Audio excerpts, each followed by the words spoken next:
Basic of the trinomials that you'll have the students factor, because everything here is positive. I have a leading coefficient of 1. All my other terms are positive, so I don't have to think about zero pairs. I don't have to think about adding a positive and a negative.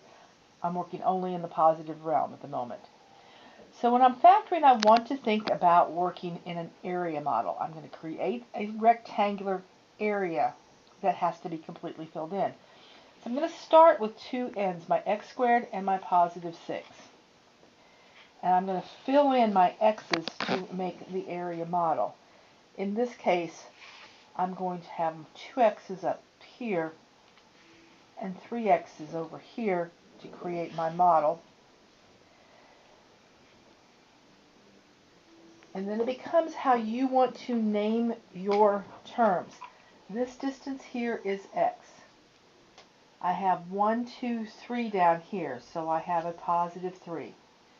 This distance on this side of the x squared is x. And I have 1, 2 here, so I have a positive 2. So I could call this x plus 3 times x plus 2, or x plus 2 times x plus 3, and I think whatever you decide is how you want the order to be going is how you sit with the students early on, and then it keeps it easier for you to grade so you don't have to look at both models. We're going to factor x squared minus x minus 6. Notice that I have a positive x squared, a negative x, and a negative 6. Thinking about working with this, obviously I don't have enough tiles at the moment to create a new rectangle. So I'm going to have to be adding some zero pairs as I go along with this. When I'm working in the area modeling, numbers like 6 that are composite can be set up as a 2 by 3 area or a 1 by 6. And the students may not always see that as they're going through this. So at some point in time, you're going to want to make sure that you point out that numbers that are composite have multiple ways of being factored. So I may start out and think about it in this way because look, my 1 fits right there, but I'm not done. My problem is I have to fill out this entire thing to make the rectangle. And this is not going to work because I need to be adding zero pairs, and when I'm adding the zero pairs, the positive all have to be together and the negatives all have to be together, and I can't add positive 6 here with my x's, even though it would make a rectangle, because it wouldn't model my problem. So I'm going to rearrange, again, this back to my original problem, my rectangle, and this time I'm going to go 3 across and 2 down.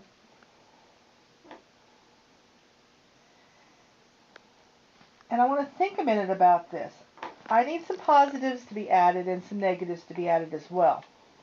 Because this is a negative x, the coefficient here is negative 1, I need more negatives than positives to get my answer, because when I add a negative and a positive together, I take the sign of the one with the larger absolute value, which would be a negative in this case, had to be the larger one. So I'm going to put the one negative 1 that I have already on the side with my 3 x's, or my 3 1's, sorry, to start filling in my model. Then I'm going to add a zero pair, a positive and a negative. I'm going to add the negative on the side with the negative, and the positive will go on the other side. I'm going to add another zero pair to complete the rectangle. So now when I look at my rectangle, I get x plus 2, x being the length of the side, 1 and 2 here, and going across this way, I get x and negative 3, because I have 3 negatives here. And when I look at my factors, I have x minus 3 times x plus 2, or x plus 2 times x minus 3. And if I have the students go back and check, which I would certainly want them to do on this one, I would realize that I get a negative 3x here and a 2x here, which gives me the difference of being a negative x. Looking at this particular one, and I have x squared minus 5x plus 6, so I have my positive, my negatives, and my positives. And because this is a positive number and this is a negative number, I know that I'm going to have to multiply a negative times a negative to get my positive. So I'm going to start out by looking at this one, and I'm going to go with my 6 across, thinking it's a 1 by 6, because I might not have done a problem with a negative before, And that just seems like one that would fit for me. And if I slide these in, I feel like I'm almost there, because if I were to add a zero pair, which I can always add a zero pair, it would give me my rectangle. And I may say that I'm done. The problem, however, is that if I'm multiplying these negatives here times these positive here, I need a negative here. And what I have is a positive. So even though that looks like great, I made my rectangle, I added a zero pair, I followed all the steps I was allowed to follow, my answer is wrong, because a positive times a negative will not give me a positive back. So let me remove that zero pair and start again. Let's do a 2 by 3 down here for my 6. And this time, if I put my 2 here and my 3 here with all the tiles I started with,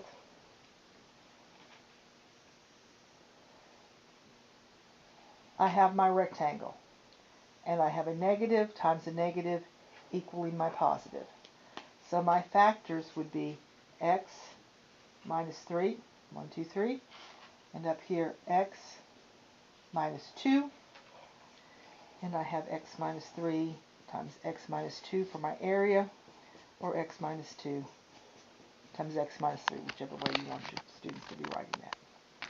Ready? Mm-hmm. Okay, when I look at this for my first starter, yikes, I don't have that x squared all by itself anymore. I have 2 of these that I have to work with.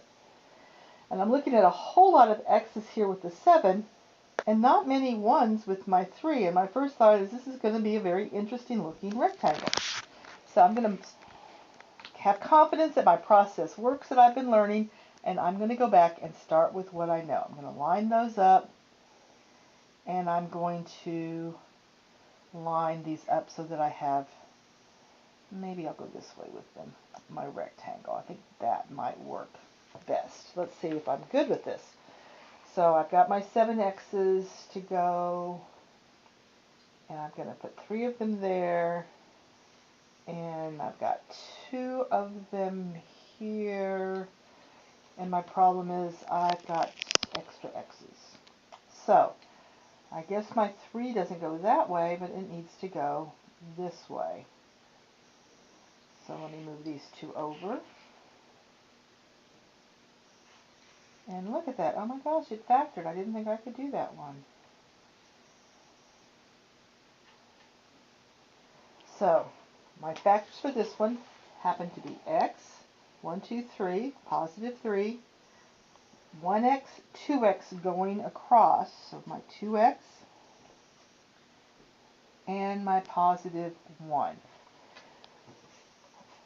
So I have x plus 3, 2x plus 1, or 2x plus 1. I like to put the one with the leading coefficient actually first.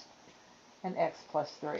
Okay, so when we did it with just one x squared term, it didn't really matter how you put the factors of the constant in the corner, but when we have an a that's greater than 1, the direction of the way you put those factors, those units, really does matter. It really does, and I think using the area model helps them, and the tiles helps them to realize that what I need to be doing when I'm going back to put this together is that this 2 has to be multiplied by this 3, whether it's an inside or an outside, and then the 1 added to it. So it helps the students to see that those factors, versus just listing them down, have to be paired up in certain manners. Okay, well here we're going to try 3x squared minus 7x plus 6. Gosh, I was good with the 2x's almost, but maybe this 3x is more than I want to deal with. I'm going to 3x, the only way to make it a rectangle is to put them side by side, so let's start with that. And I've been finding out that with these 6's, it seems to be more likely that it's working when I do a 2 by 3. So let's see what happens, and I'm going to squeeze it in here and see what happens with this. Okay, since this 7 is a negative, all my x's are negative. And since my 6 is a positive, I know I need to fill in negatives here and negatives here, so I have a negative times a negative to give me a positive. I just don't think I'm going to be able to make this work. There seems to be not enough x's for this to happen. Okay, so let me try if I go this way.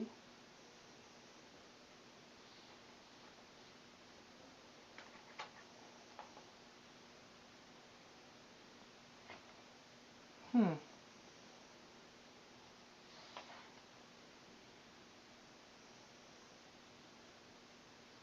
I can't add 0 pairs because I can't add a positive to this.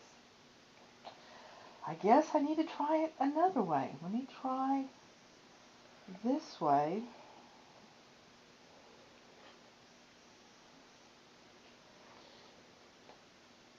And I'm beginning to think Miss Kathy gave me one that can't be factored.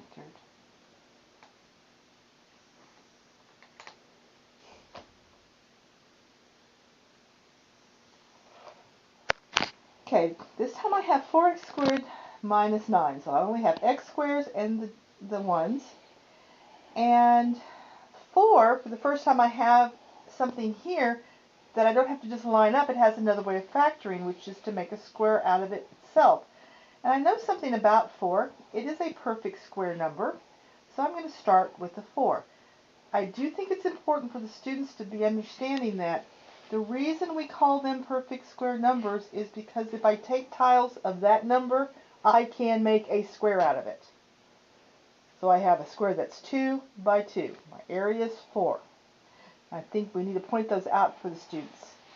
Now I know something about negative 9 as well, or 9 in and of itself. 9 is a perfect square as well. Because if I have 9 tiles that are I can make, or 9 somethings, I can make a square out of them. 3 by 3. Now, I have nothing in the middle for my x value. So in essence, I have plus a 0x inside there, which means I'm going to be adding some 0 pairs. So I'm going to add several 0 pairs to this. I'm going to start by adding ones that cover the entire side. So I have 1, 2, 0 pairs for that. And then I'm going to do that again. Because if I'm going to fill the rectangle, I might as well do the entire rectangle on that side at a time. And then I'm going to do it one more time.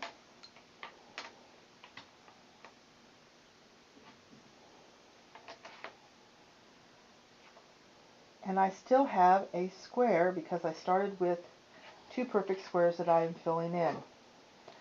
So when I look at this side here, I have 2 x's and positive 3. And over here, I have 2 x's and a negative 3.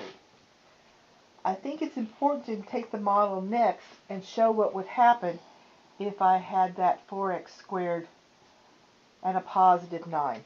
If these all became positives down here. Because in order for them to be positives, I need to have either 2 negatives being multiplied together or 2 positives being multiplied together.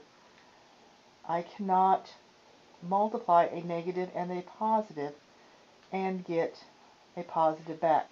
So none of my 0 square pairs will now work to complete my square here. And when I look at this now, there is nothing I can put in these things that keeps me at a 0 value in there. And we have something that's prime. And I think it's important to talk to the students about why this works and why this doesn't.